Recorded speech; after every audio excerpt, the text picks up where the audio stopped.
Saat ini begitu banyak gereja. Lalu gereja mana yang harus kita pilih? Dan menjadi dasar kita supaya jangan berdiri pada posisi yang salah. Mau tahu? Ikutin video.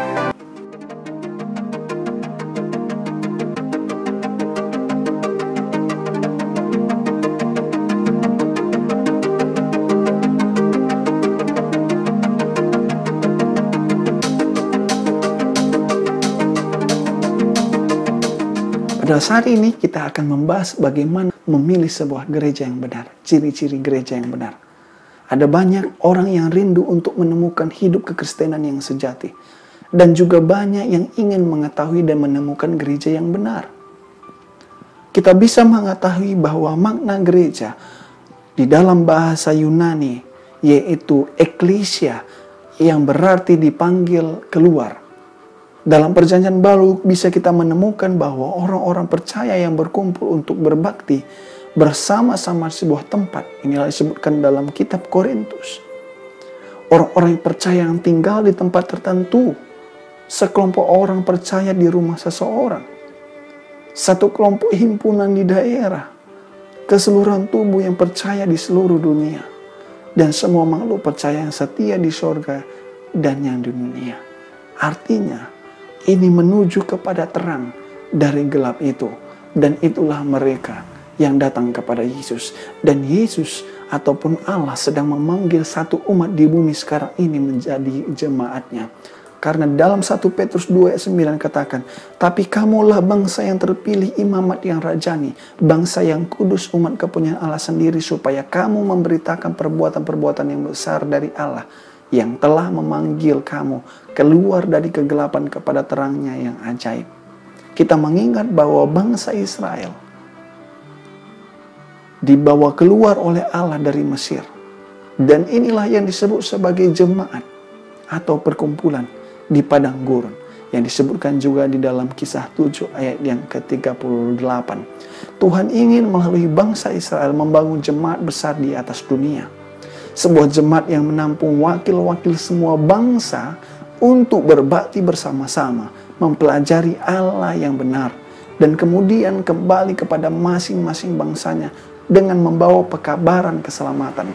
Inilah maksud Tuhan memilih sebuah jemaat, yaitu berbagi tugas ketika mendapatkan terang itu dan membagikan terang itu kepada dunia yang masih dalam kegelapan.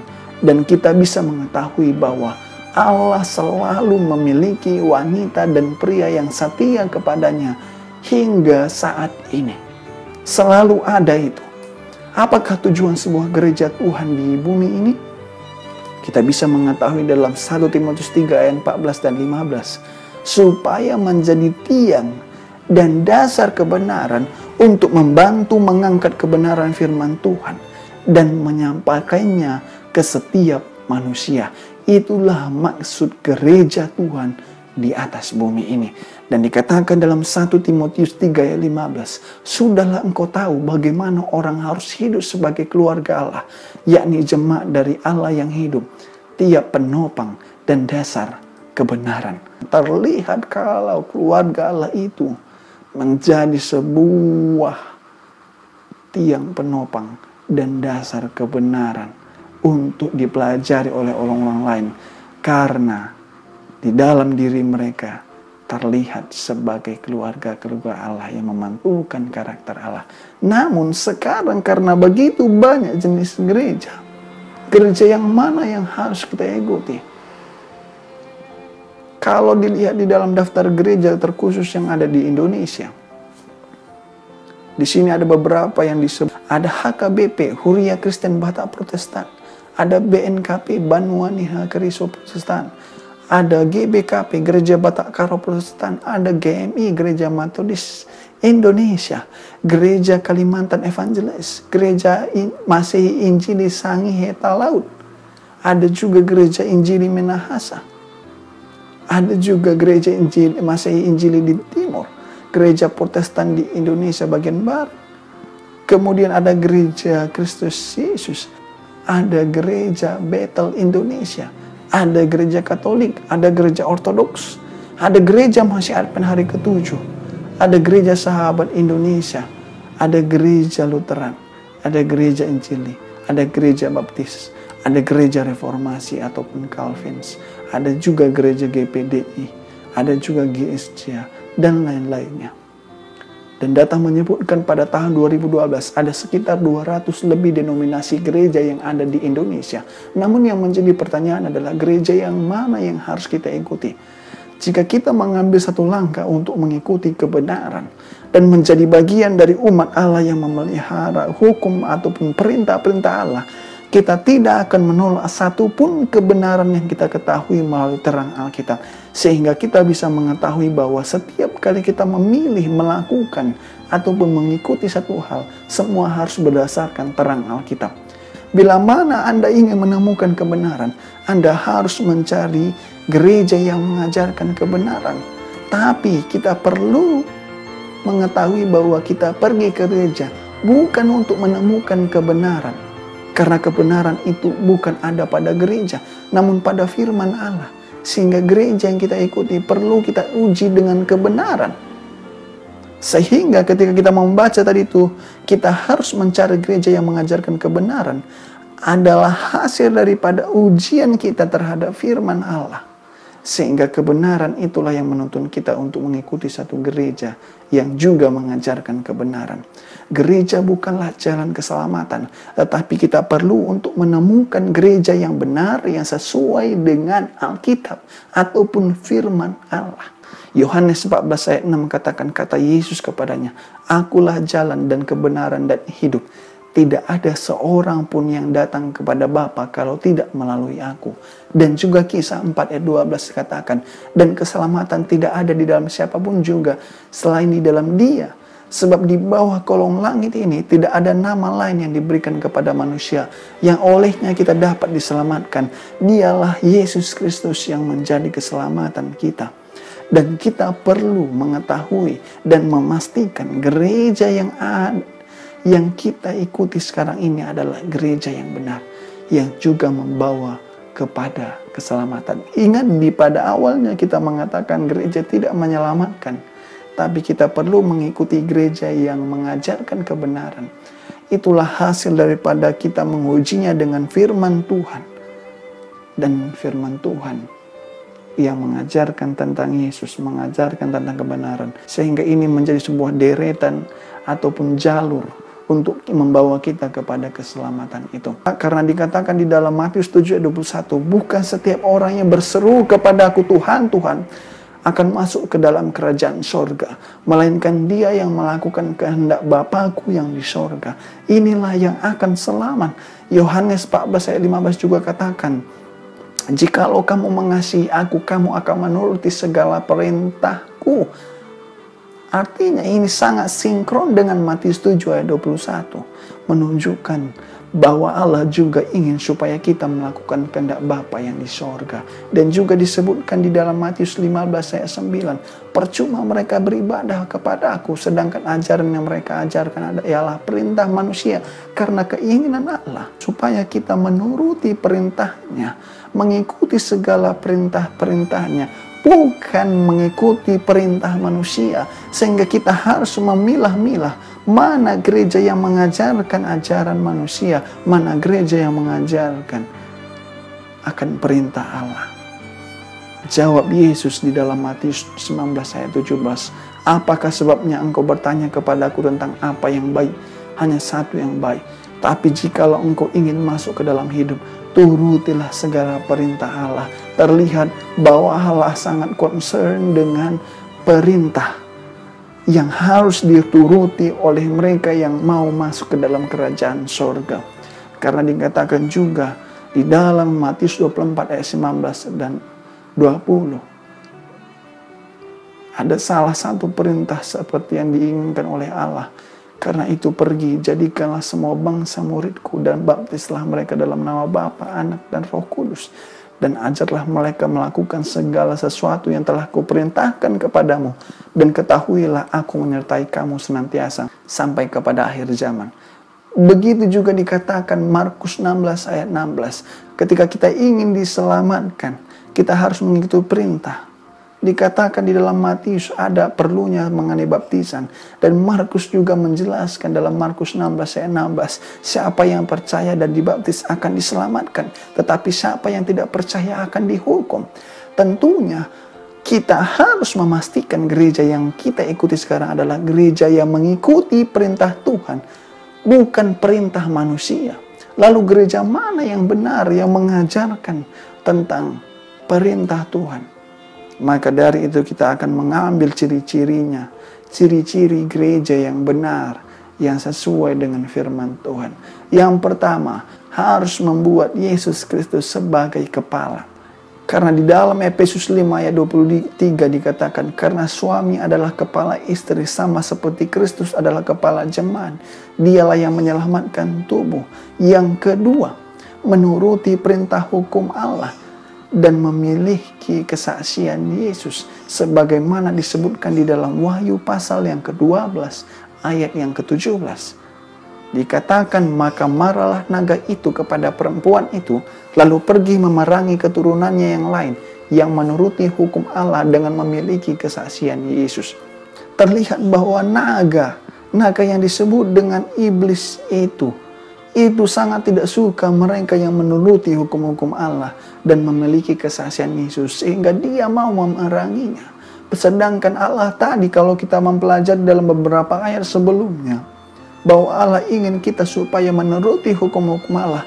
Tetapi ketika kita mau menuruti hukum Allah dan ingin menyaksikan tentang Yesus, maka naga itu marah kepada kita.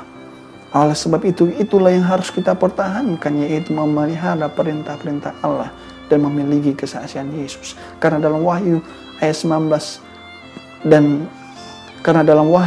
ayat 10 dikatakan, maka tersungkurlah aku di depan kakinya untuk menyembah dia. Tapi ia berkata kepadaku, janganlah berbuat demikian. Aku adalah hamba sama dengan engkau dan saudara-saudaramu yang memiliki kesaksian Yesus. Sembahlah Allah karena kesaksian Yesus adalah roh nubuat. Pastinya dalam sebuah gereja yang benar harus menuruti hukum-hukum Allah sebagaimana disebutkan dalam Wahyu 12 ayat 17. Dan memiliki kesaksian Yesus yang merupakan roh nubuat. Selain itu, ciri-ciri yang selanjutnya yang menuruti hukum Allah itu, gereja itu harus memelihara hari Sabat. Karena ada perintah di dalam Keluaran 20 ayat 8 sampai 11. Ingatlah dan kuduskanlah hari Sabat. Ini merupakan sebuah perintah Tuhan, dan bagi mereka yang mau menuruti perintah Tuhan, Tuhan sediakan berkat seperti yang dikatakan di dalam Yesaya 58 ayat 14. Maka engkau akan bersenang-senang karena Tuhan, dan aku akan membuat engkau melintasi puncak bukit-bukit di bumi dengan kendaraan kemenangan. Aku akan memberi makan engkau dari milik pusaka Yakub, bapa leluhurmu, sebab mulut Tuhanlah yang mengatakannya, dan tersedia berkat bagi mereka yang mau menuruti perintah itu. Dan Tuhan menjelaskan identitasnya di dalam Matius 12 ayat 8, karena anak manusia adalah Tuhan atas hari Sabat. Itulah sebabnya maka orang-orang yang menguduskan hari Sabat mengakui bahwa bahwa Allah Sang Pencipta adalah Tuhan mereka, yang juga berhenti dan menguduskan hari Sabat. Selanjutnya, gereja yang benar harus mengajarkan baptisan yang benar, yaitu diselamatkan seperti Yesus, seperti yang disebutkan dalam Matius 3 ayat 13 sampai 17. Karena dikatakan di dalam Efesus 4 ayat 5, satu Tuhan, satu iman, satu baptisan. Tentunya hanya satu baptisan yang diinginkan oleh Tuhan. Dan Tuhan menunjukkan satu teladan yang menjadi satu baptisan yang harus diikuti oleh semua bangsa. Karena baptisan memiliki lambang, yaitu dibaptis dalam kematian Kristus, dikubur bersama-sama dengan oleh Dia dalam baptisan kematian. Kemudian sama dengan kematiannya juga kita akan dibangkitkan sebagaimana proses diselamatkannya manusia yang dibaptiskan, seperti yang disebut dalam Roma 6 ayat 3 sampai yang kelima. Inilah makanya seseorang yang ingin dibaptis sebagaimana dikatakan di dalam firman Tuhan, ketika ingin mau selamat, maka kita harus dibaptiskan. Dan baptisan yang Yesus inginkan adalah baptis yang Dia berikan contoh teladannya, yaitu baptis yang diselamkan. Seperti yang disebut dalam Markus 16 ayat 16, siapa yang percaya dan dibaptis akan diselamatkan. Dan baptisan itu merupakan satu baptisan yang diajarkan oleh Tuhan Yesus, yang dipraktikkan oleh Tuhan Yesus. Kemudian yang selanjutnya, gereja yang benar itu mengajarkan umatnya untuk mengembalikan persembahan dan persepuluhan. Karena dalam Maleakhi 3 ayat 10 dikatakan bahwa bawalah seluruh persembahan persepuluhan itu ke dalam rumah perbendaharaan supaya ada persediaan makanan di rumahku. Ujilah aku firman Tuhan semesta alam. Apakah aku tidak membukakan bagimu tingkap-tingkap langit dan mencurahkan berkat kepadamu sampai berkelimpahan. Dan kemudian gereja yang benar mengajarkan bahwa tubuh mereka adalah Ka'bah Allah yang dipersembahkan kepada Tuhan. Dan juga seperti yang disebut dalam 1 Korintus 6 ayat 19 dan 20. Atau tidak tahukah kamu bahwa tubuhmu adalah bait Roh Kudus yang diam di dalam kamu, Roh Kudus yang kamu peroleh dari Allah, dan bahwa kamu bukan milik kamu sendiri, sebab kamu telah dibeli dan harganya telah lunas dibayar. Karena itu muliakanlah Allah dengan tubuhmu. Dan dalam 1 Korintus 3 ayat 17 katakan, jika ada orang yang membinasakan bait Allah, maka Allah akan membinasakan dia. Sebab bait Allah adalah kudus, dan bait Allah itu ialah kamu. Sehingga gereja yang benar harus mengajarkan hal yang demikian, dan harus mengikuti setiap hal-hal yang berbau kesehatan untuk menjaga kesehatan, untuk menjaga bait Allah itu tetap suci, tetap kudus, agar Allah dapat tinggal di dalam dirinya.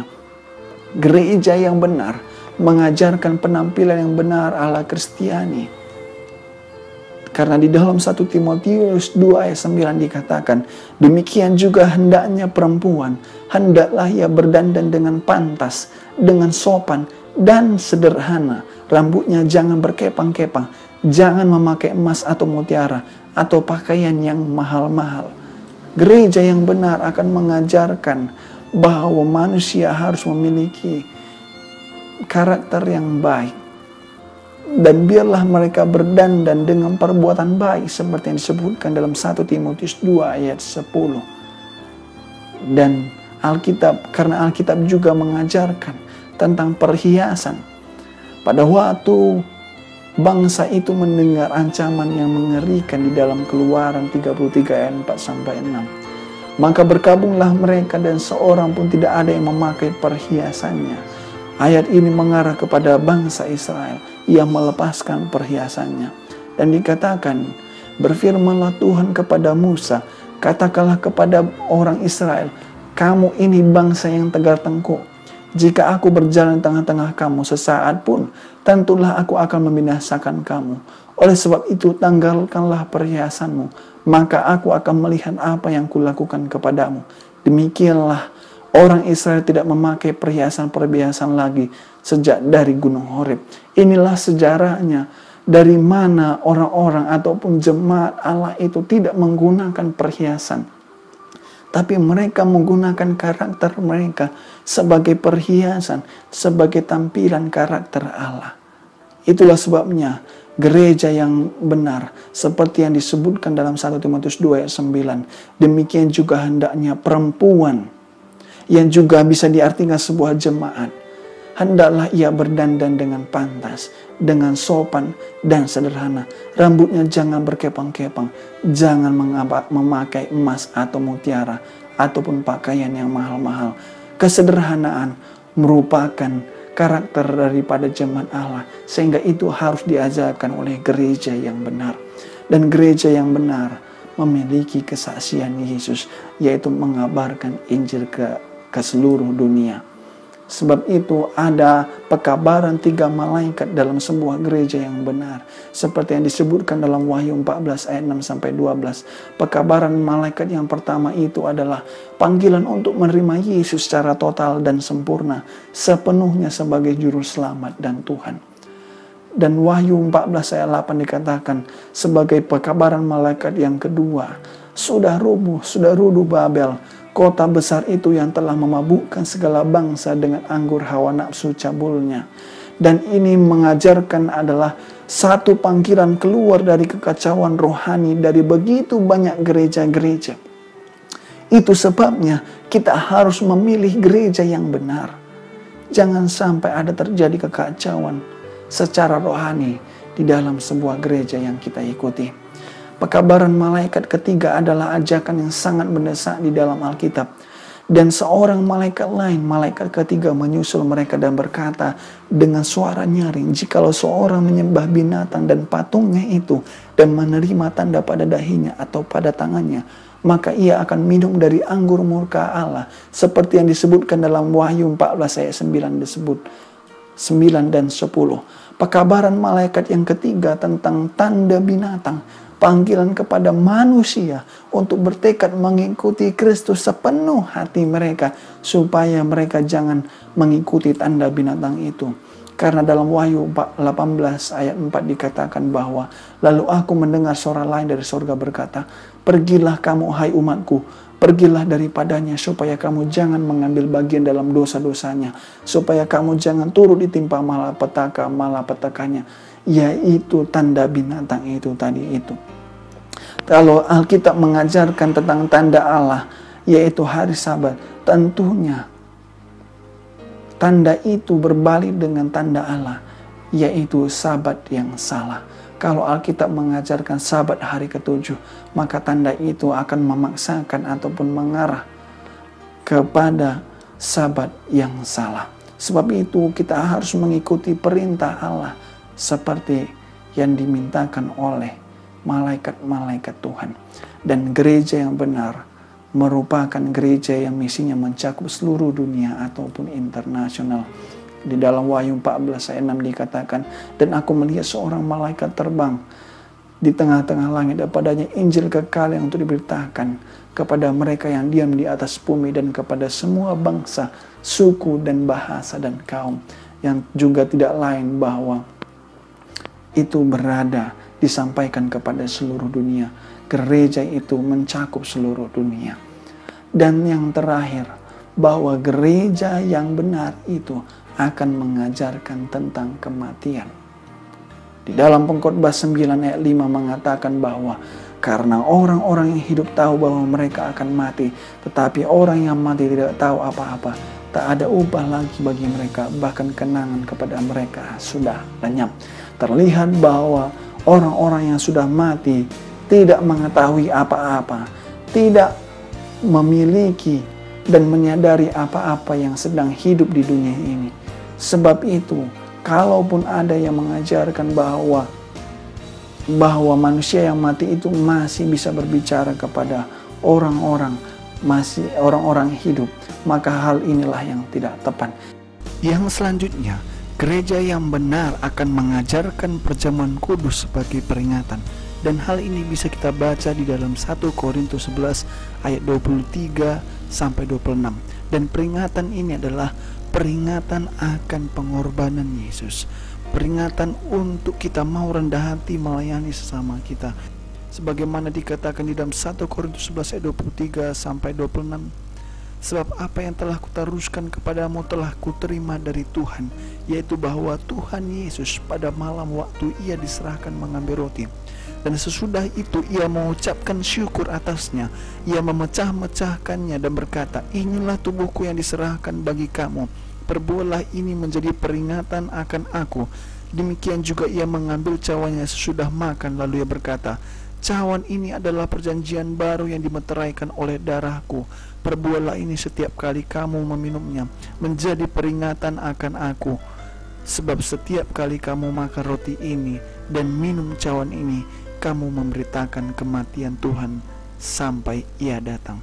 Jadi gereja yang benar harus mengajarkan mengenai perjamuan suci, perjamuan kudus. Dan dikatakan di dalam Yohanes 10 ayat 16, ada lagi padaku domba-domba lain yang bukan dari kandang ini, dan domba-domba itu harus kutuntun juga, dan mereka akan mendengarkan suaraku, dan mereka akan menjadi satu kawanan dengan satu gembala. Jadi ada banyak sekarang ini di luar daripada gereja, banyak yang belum mengetahui kebenaran, tapi inilah mengenai kebenaran itu, sehingga mari kita kembali bergabung kepada gereja yang benar, supaya di situ akan dituntun oleh gembala yang benar. Karena dikatakan juga di dalam Roma 8 ayat 28, kita tahu sekarang bahwa Allah bekerja dalam segala sesuatu untuk mendatangkan kebaikan bagi mereka yang mengasihi Dia, yaitu bagi mereka yang terpanggil dengan rencana Allah. Jadi kita harus menyerahkan ini semua, membiarkan Allah menuntun kita, sehingga Allah akan menuntun kita kepada jalan yang tidak salah, supaya dengan demikian kita akan diarahkan ke dalam bahtera yang benar. Karena di dalam Matius 11 ayat 28 katakan, marilah kepadaku semua yang letih lesu dan beban berat, aku akan memberikan kelegaan kepadamu. Dan Tuhanlah yang menjadi jalan keluar kita. Ada saatnya kita akan bertemu di surga nanti, dan Yesus akan memeluk kita oleh karena kesetiaan kita mau cari tahu yang benar. Dan ketika tahu yang benar itu, kita akan ikutkan yang benar itu. Ketika kita mencari kebenaran itu tadi, kita akan laksanakan itu semua sesuai dengan iman kita, sehingga dengan demikian pada waktu di surga nanti Yesus akan katakan, selamat datang anakku, engkau telah setia melakukan yang benar. Meskipun engkau sudah mencari itu dan menambahkan gereja yang mengajarkan kebenaran, dan engkau setia pada melakukan kebenaran itu tadi, maka sekarang aku memberikan upah kepadamu sebagai upah dari kesetiaanmu. Karena di dalam Wahyu ayat 21 katakan, barang siapa menang, ia akan kududukkan bersama-sama dengan aku di atas tahtaku, sebagaimana aku pun telah menang dan duduk bersama-sama dengan Bapakku di atas tahta. Dan saat itu maka kita akan mendapatkan mahkota kemenangan, oleh karena kita menerima kebenaran dan melakukannya dan mempertahankannya dalam kehidupan kita. Meskipun ada banyak tantangan yang kita hadapi, meskipun keluarga mungkin akan mengecilkan kita, meskipun keluarga ataupun lingkungan akan mengucilkan kita, tapi ketika kita setia kepada Tuhan, maka Tuhan akan sediakan jalan. Karena kata Tuhan, jika kamu menolak kebenaran, dalam Amsal 28 ayat 9, siapa memalingkan telinganya untuk tidak mendengarkan hukum, juga doanya adalah kekejian. Dan Tuhan katakan, kalau kamu mengasihi aku, kamu akan menuruti segala. Dan itulah ciri-ciri gereja yang benar. Oleh sebab itu, Bapak Ibu sekalian, saudara-saudara yang mendengarkan hal ini, perhatikanlah dan lihatlah ciri-ciri itu di dalam sebuah gereja yang benar.